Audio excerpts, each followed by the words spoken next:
एक गांव में औरतों की चोटी काटने की घटना होने लगी थी। जैसे ही रात होती, एक चुड़ैल अपने हाथ में खंजर लेकर आती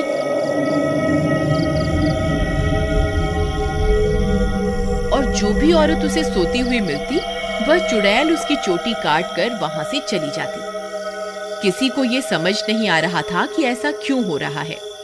फिर एक दिन, अरे भगवान, अपने बालों को छुपा कर रखो। पूरे गांव में चोटी काटने की घटना बढ़ती ही जा रही है। कहीं उस चुड़ैल की नजर तुम्हारे लंबे बालों पे चली गई तो वो तुम्हारी चोटी काट कर ले जाएगी। अजी, आपको घबराने की कोई जरूरत नहीं है। किसी चुड़ैल की इतनी हिम्मत कहाँ कि वो मेरी चोटी को हाथ भी लगा सके। अच्छा, ये बात है। जैसी तुम्हारी मर्जी। मेरा काम था तुम्हें होशियार करना। अगर चोटी कट गई तो फिर मेरे पास रोते हुए मत आना। इतना बोलकर भीमा वहां से चला जाता है। फिर रात होने पर वह चोटी काटने वाली चुड़ैल फिर से गांव में आती है। वह अपने शिकार को इधर उधर ढूंढ रही होती है। तभी उसे एक घर की खिड़की से एक औरत सोती हुई दिखाई देती है। वह चुड़ैल उस घर में घुस जाती है और उस औरत की चोटी काट लेती है। जैसे ही औरत की चोटी कटती है, उसकी नींद खुल जाती है। हे भगवान, ये चुड़ैल अंदर कैसे आ गई?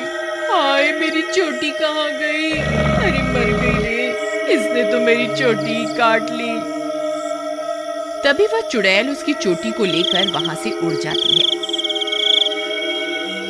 तभी वह औरत उसका पीछा करती है, लेकिन वह चुड़ैल अंधेरे में कहीं गायब हो जाती है।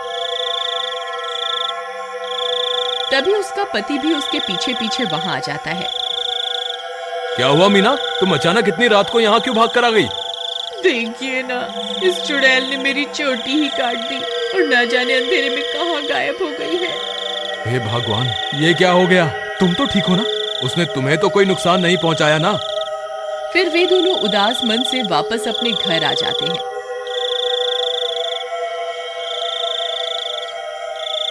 अगले दिन सुबह होने पर मीना की चोटी कटने की बात पूरे गांव में फैल जाती है। सब लोग उस चुड़ैल के बारे में बातें कर रहे होते हैं। फिर भीमा को अपनी पत्नी की फिक्र होती है, तो वह अपने घर की ओर चल देता है।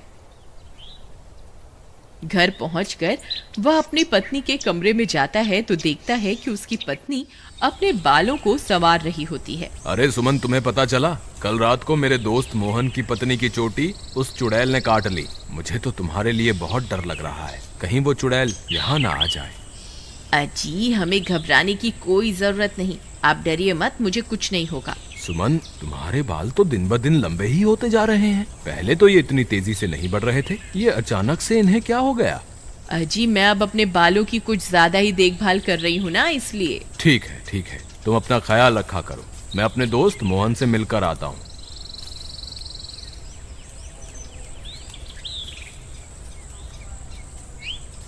अरे भाई मोहन, तुम कैसे हो? भाभी के बारे में पता चला, सुनकर बहुत दुख हुआ। क्या बताऊं भीमा भाई, जब से मीना की चोटी कटी है उसका तो रो रो कर बुरा हाल है। और बताओ, सुषमा भाभी तो ठीक है ना? अब तुम्हें भाभी का बहुत ज्यादा ख्याल रखना होगा, कहीं चुड़ैल उन्हें अपना अगला शिकार न बना ले। तुम सही कहते हो भाई, मुझे भी बहुत फिक्र हो रही है। ठीक है, अब मैं चलता हूँ। तुम अपना और मीना का ध्यान रखना। फिर इतना बोलकर भीमा वापस अपने घर आ जाता है।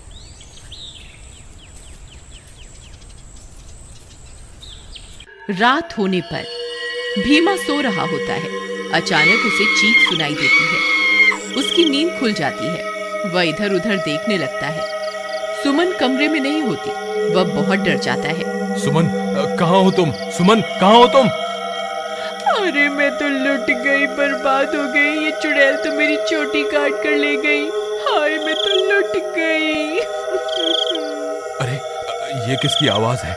लगता है चुड़ैल ने फिर से किसी औरत पर हमला कर दिया है। मुझे बाहर जाकर देखना होगा। फिर वह भागकर बाहर जाता है और देखता है कि बाहर कुछ गांव वाले खड़े होते हैं। वह उनके पास जाता है। क्या हुआ भाई? ये चीख पुकार कैसी थी? क्या हुआ? सब ठीक तो है ना? नहीं भाई, अभी अभी चुड़ैल इस बेचारी की चोटी काटकर अंधेरे में गायब हो गई। हे भगवान, सुमन तुम कहाँ हो? मुझे वापस घर जाना चाहिए। फिर वह वापस अपने घर की ओर दौड़ पड़ता है। जब वो घर पहुंचता है तो देखता है कि सुमन अपने बालों को सहला रही होती है। वह उसे देखकर हैरान हो जाता है। सुमन, तुम कहाँ चली गई थी? तुम्हें पता है अभी चुड़ैल ने फिर से किसी की चोटी काट ली। क्या तुम्हें बिल्कुल भी डर नहीं लग रहा? सुमन उसकी बातों को अनसुना कर देती है और खुशी खुशी अपने बालों को सहलाती रहती है। सुमन के बाल अब और भी लंबे हो चुके होते हैं। ये क्या सुमन, तुम्हारे बाल तो एक दिन में ही इतने लंबे हो गए, ये कैसे हो सकता है? भीमा सुमन के बाल देखकर घबरा जाता है। उसे समझ नहीं आता कि आखिर ये सब चल क्या रहा है। फिर अगले दिन सुमन के बालों की लंबाई की चर्चा पूरे गांव में फैल जाती है। सब लोग उसके बालों के बारे में बातें कर रहे होते हैं। अरे भाई, जब जब चुड़ैल किसी की चोटी काटती है तब तब भीमा की पत्नी के बालों की लंबाई बढ़ जाती है। मुझे तो लगता है भीमा की पत्नी ही चोटी काटने वाली चुड़ैल है। भीमा उन सारे गांव वालों की बातें सुन रहा होता है। उसे कुछ समझ नहीं आता कि वह अब क्या करे। फिर वह अपने दोस्त मोहन के पास मदद मांगने जाता है। मोहन भाई, मुझे लगता है सुमन ही चुड़ैल है जो गांव में सबकी चोटी काट रही है। तुम ऐसा क्यों कह रहे हो भाई? भाई, जब जब किसी की चोटी कटती है तब तब सुमन की बालों की लंबाई बढ़ जाती है। और कल जब चुड़ैल का हमला हुआ तब सुमन अपने बिस्तर पर भी नहीं थी, फिर अचानक पता नहीं कहां से आ गई। अगर ऐसा है तो हमें कुछ ना कुछ करना होगा। तुम आज रात को सोने का नाटक करना, फिर जैसे ही भाभी घर से निकले तुम उसका पीछा करना, तब दूध का दूध और पानी का पानी हो जाएगा। मोहन भाई, तुम भी मेरे साथ मेरे घर चलो, तुम वहीं छुप जाना, फिर हम इसे रंगे हाथों पकड़ेंगे। ठीक है, चलो फिर।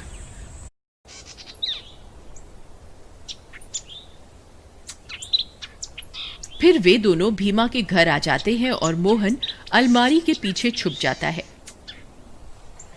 रात होने पर भीमा सोने का नाटक करता है। तभी सुमन उठती है और घर से बाहर निकल जाती है।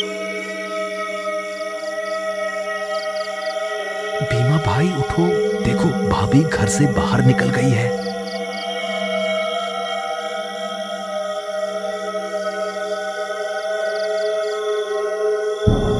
सुमन थोड़ी दूर जाते ही चुड़ैल में बदल जाती है और अपने शिकार की तलाश करने लगती है।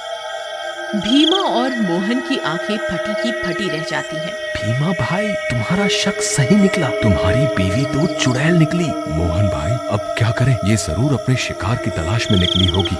अगर हमने इसे नहीं रोका तो आज ये फिर से किसी की चोटी काट लेगी। लेकिन भीमा भाई, भाभी सबकी चोटियां क्यों काट रही है? मुझे क्या पता भाई, जब तू अपनी भाभी से मिलेगा तो पूछ लियो। चलो इसका पीछा करते हैं। थोड़ी दूर उसका पीछा करने पर चुड़ैल एक जगह पर रुक जाती है। फिर वह इधर उधर अपने शिकार की तलाश करने लगती है। तभी चुड़ैल की नजर एक घर पर पड़ती है और वह उस घर में घुस जाती है। वहां उसे एक औरत सोती हुई दिखाई देती है। भीमा भाई, भाभी तो एक घर में घुस गई, अब क्या करें? अरे बेवकूफ, ये भाभी भाभी क्या लगा रखा है? इस वक्त वो तेरी भाभी नहीं है, वो एक चुड़ैल है। चलो हम भी इसके पीछे चलते हैं। अरे वाह, इसके बाल तो बहुत लंबे हैं, आज इसे ही अपना शिकार बनाऊंगी। तभी भीमा और मोहन वहां पहुंच जाते हैं। रुक जाओ भाभी, मैं आपको ऐसा नहीं करने दूंगा।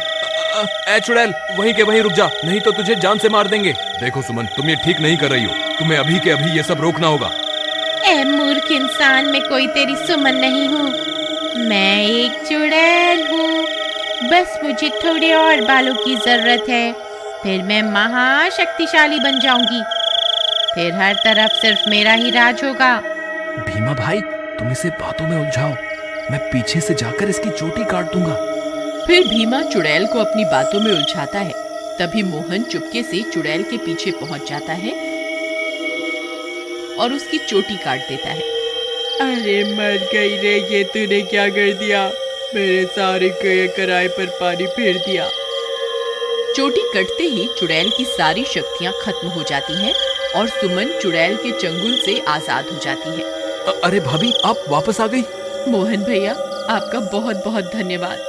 आपकी वजह से मुझे इस चुड़ैल से मुक्ति मिल गई। भीमा भी अपनी पत्नी को वापस पाकर खुश हो जाता है और वे दोनों फिर से एक साथ रहने लगते हैं। इस तरह गांव वालों को चोटी काटने वाली चुड़ैल से छुटकारा मिल जाता है और सब गांव वाले हंसी खुशी रहने लगते हैं।